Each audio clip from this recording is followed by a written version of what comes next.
Hello students. आज हम 12th class के इंग्लिश स्पेशल के चैप्टर 5 पोएम और केजुरना ट्री के बारे में पढ़ेंगे। ये पोएम टोरू दत्त के द्वारा लिखी गई है और इस पोएम में उन्होंने एक पेड़ के बारे में डिस्क्रिप्शन दिया है।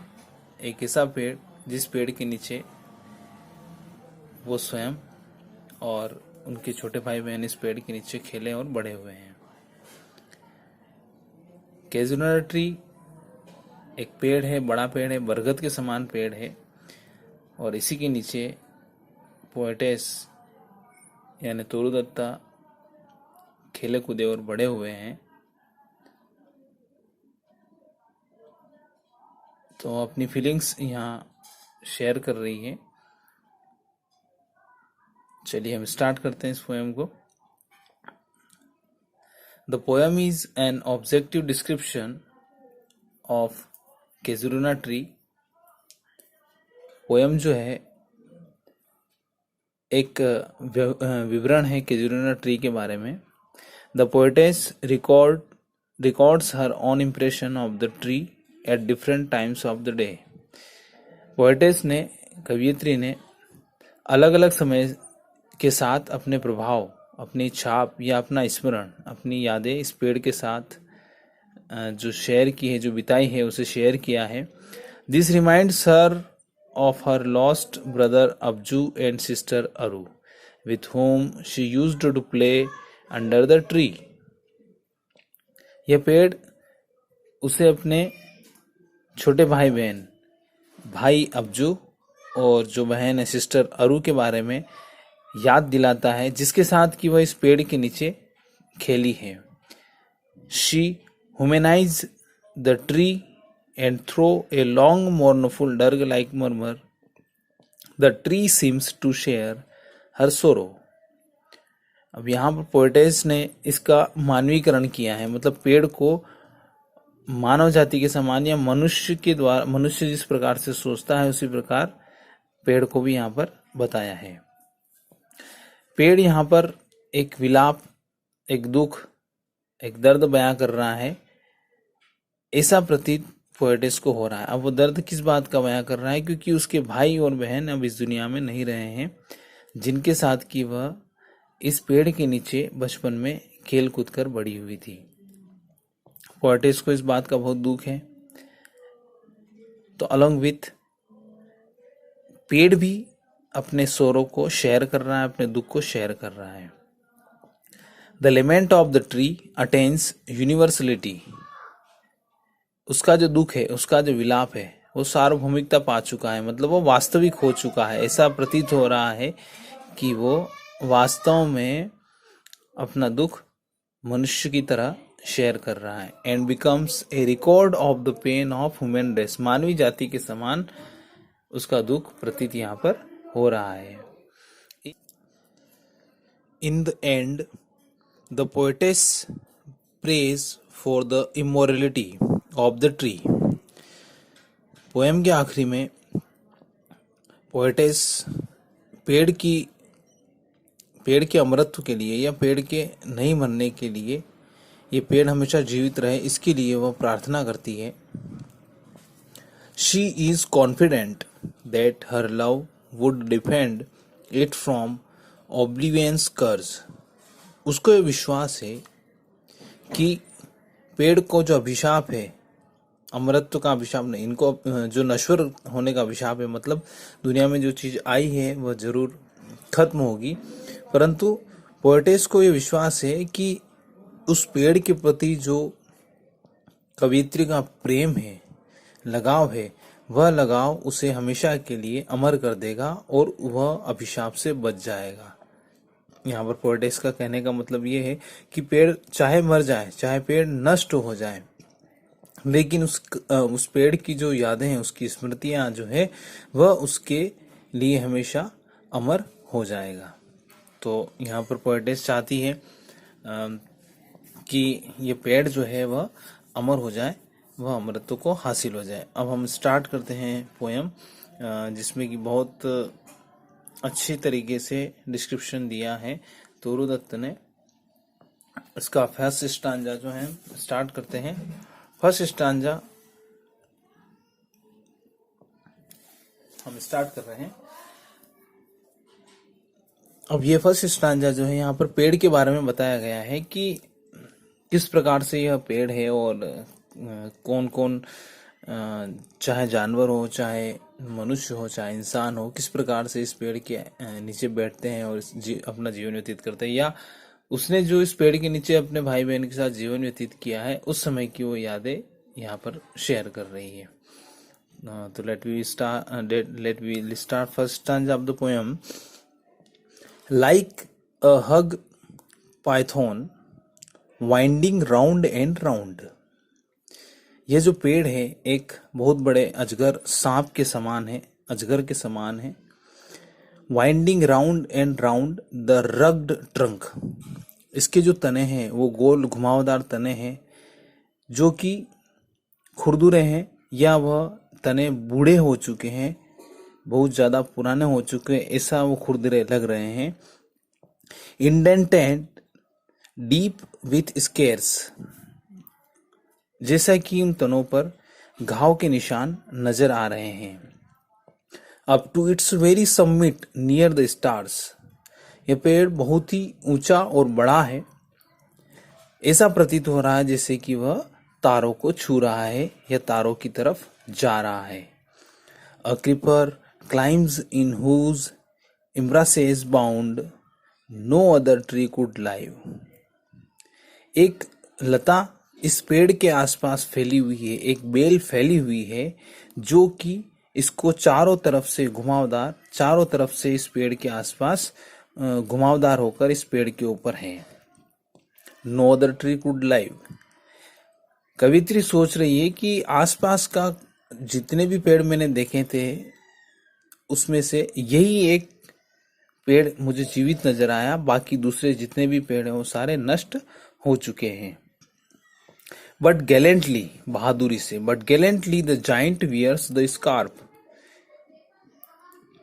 यह पेड़ बहादुरी से खड़ा हुआ नजर आता है, ऐसा लग रहा है जैसे कि बहुत बड़ा पेड़ है और जैसे कि इसने कोई स्कार्फ ओढ़ रखा हो। And flowers are hung in crimson clusters. Crimson लाल कलर में, क्लस्टर्स समूह रूप में, गुच्छे है ना, फूलों के गुच्छे। तो and the giant wears the scarf and flowers are hung in crimson clusters all the boughs among. इस पेड़ के ऊपर लाल कलर के फूल झुंड में, समूह में नजर आते हुए दिखाई दे रहे हैं।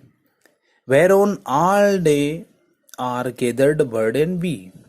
जिस पर कि सारा दिन पक्षी और मधुमक्खियां आकर बैठती हैं। And oft, oft means often, and oft at nights the garden overflows with one a sweet song that seems to have to no close। अक्सर रात के समय में ये जो बगीचा है जिसमें पेड़ लगा हुआ है, यह इन पक्षियों से, मधुमक्खियों से पूरी तरीके से ओवरफ्लो, मतलब यहाँ पर बहुत सारे पशु और पक्षी यहाँ पर आकर बैठ जाते हैं और बहुत सारे पक्षी यहाँ पर मधुर संगीत रात को सुनाते हैं अपनी आवाज से, उनकी चहचहाहट सुनाई देती है। इस प्रकार का संगीत मैंने आज दिन तक नहीं सुना है। संग darkling from our tree while main repose. संग डार्कलिंग फ्रॉम अवर ट्री, अंधेरे में, डार्कलिंग अंधकार जब हो जाता है, रात का समय जब हो जाता है, जब सारे लोग रिपोज सो जाते हैं, विश्राम करने के लिए चले जाते हैं, तब ये पक्षी आकर यहाँ पर अंधेरे में इस प्रकार का गीत यहाँ पर गुनगुनाते हैं। पोएम का अगला stanza.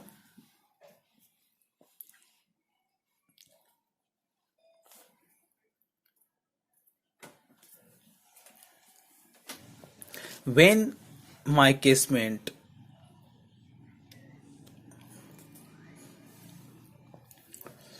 when first my casement is wide open thrown at dawn. जब सुबह जल्दी मैं अपना झरोका जब खोलती हूँ या जब मैं अपनी खिड़की खोलती हूँ सुबह सुबह जल्दी, तो my eyes dilated on it rest. मैं इस पेड़ को देखकर बहुत आराम पाती हूँ, या मेरी आंखों को इस पेड़ को देखकर बहुत ही आराम मिलता है। Sometimes and most in winter, अधिकांश समय और अधिकतर सर्दियों में, on its crest a grey baboon sits statue like alone. एक ग्रे बबून जो है स्टेचू के समान, मूर्ति के समान इस पेड़ के शिखर पर आकर बैठ जाता है।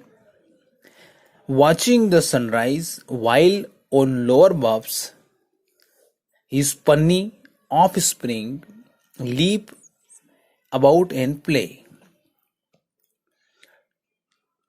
वह जो ग्रे बबून है वह इसके शिखर से सूर्य उदय होता हुआ देखता है, जबकि उसका जो छोटा बच्चा होता है पन्नी ऑफ स्प्रिंग लीप उछल कूद करता है, अबाउट एंड प्ले और खेलता है नीचे की लोअर बब्स, नीचे की टहनियों पर, नीचे की शाखाओं पर। एक ग्रे बबून सर्दियों के समय आकर इसके शिखर पर बैठता है और वह सूर्योदय को देखता है, जबकि उसका जो छोटा बच्चा होता है, ये जो छोटा बबून होता है, वह नीचे की टहनियों पर आकर कूदता है और खेल कूद करता है। And far and near kokilas hail the day, दूर और पास से आकर कोयल दिन का अभिवादन करती है। सुबह वह अपनी मधुर आवाज इस पेड़ पे बैठकर करती है। And to their pasture wend our sleepy cows, और इसके नीचे जो चरागाह बना हुआ है वहां पर गाय बैठकर आराम करती है और इस चरागाह में बैठकर घास वह खाती है। And in the shadow on the broad tank cast by that hoar tree so beautiful and vast.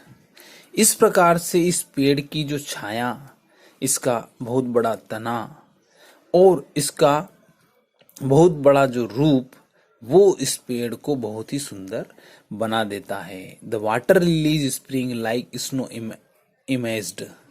इसके ऊपर जो लिली के जो फूल लगे हुए, कुमुदनी के जो फूल लगे हुए हैं, वसंत ऋतु में जो कुमुदनी के फूल लगते हैं, मानो ऐसा प्रतीत हो रहा हो जैसे पेड़ के ऊपर बर्फ जमी हुई हो, सफेद कलर की बर्फ इस पेड़ के ऊपर जमी हुई हो। Next stanza. But not because of its magnificence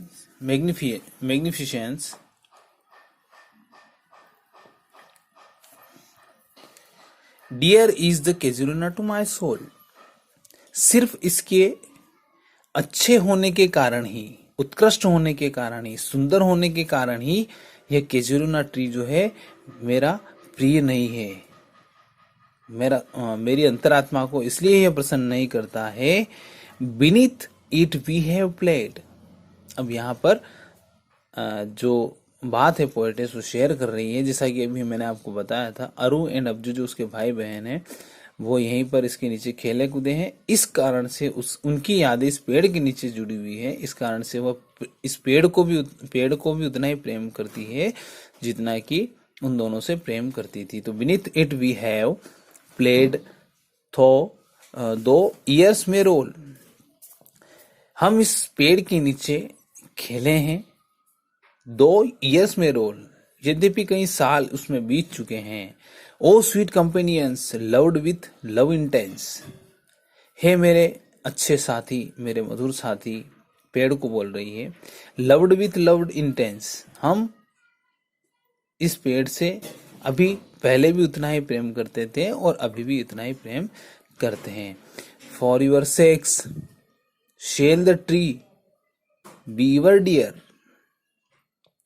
इस पेड़ के नीचे ही, अब वो अपने भाई बहन के बारे में बात कर रही है, इस पेड़ के नीचे ही बलिदान हुआ है। मतलब इस पेड़ के नीचे ही खेले कूदे बड़े हुए मेरे दोनों भाई बहन जो कि मर चुके हैं, इस पेड़ के नीचे ही उनका बलिदान हुआ है, इस पेड़ के नीचे ही वे मर चुके हैं। For your sakes shall the tree be ever dear, इस कारण से ही यह जो पेड़ है वो हमेशा हमारे लिए, हम सब के लिए प्यारा रहेगा, या हम इसे प्रेम करते रहेंगे।